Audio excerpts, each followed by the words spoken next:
Bonjour à tous, heureux de vous retrouver alors que s'achève cette audience générale où le pape Benoît XVI a salué publiquement tous les fidèles venus ici lui témoigner son affection. Ils étaient plus de 150 000 sur cette place Saint-Pierre, un moment très, très beau à vivre. Nous retrouvons Monseigneur Aubertin, bonjour. Bonjour. Vous êtes archevêque de Tours, parmi ces pèlerins il y avait des Français, des établissements scolaires et puis quelques évêques. Dites-nous vous-même comment vous avez vécu cet instant.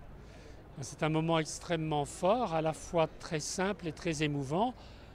Émouvant parce qu'évidemment c'est quelque chose de tout à fait inédit pour nous, mais émouvant aussi de voir la simplicité du Saint-Père.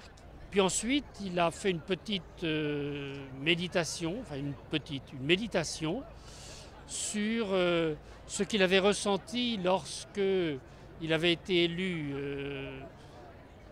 comme souverain pontife, comme successeur de Pierre, où il avait à la fois ressenti un poids énorme sur ses épaules et en même temps le souci d'être obéissant à ce que le Seigneur lui demandait. La barque n'était pas toujours facile, mais en même temps je n'étais pas le seul à la mener. Ce n'est pas ma barque, mais c'est la barque de l'Église et c'est la barque aussi du Seigneur, c'est lui qui est là. Alors en tant qu'évêque, j'imagine que vous êtes aussi très attentif à ces événements, à ces paroles, à la manière dont se déroulent ces dernières heures du pontificat de Benoît XVI, qui est d'une certaine manière une façon historique de finir un pontificat dans l'histoire moderne de l'Église. Quelle est votre méditation et peut-être aussi votre réflexion, vos questions? Oui, une des choses que j'ai aimé dans les banderoles qui étaient affichées un peu partout sur la plage, j'en ai vu une où c'était écrit en grosses lettres « Merci », alors c'était écrit en italien, mais « Merci Saint-Père pour votre liberté ».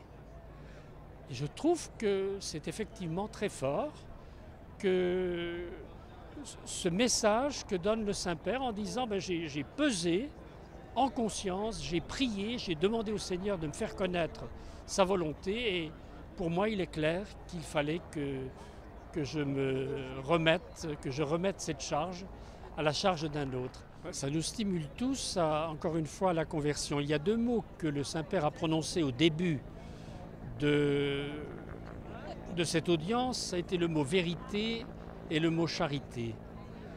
Je crois que nous sommes tous invités à vivre dans la vérité et ça c'est une exigence de conversion. Quant à la charité, bien sûr, nous sommes tous invités au service, à la charité, à l'attention à l'autre.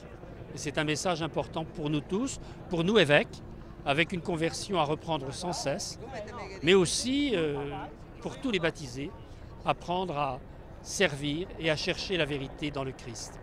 Merci beaucoup, Monseigneur Aubertin, de nous avoir accordé cet entretien alors que les fidèles quittent la place Saint-Pierre.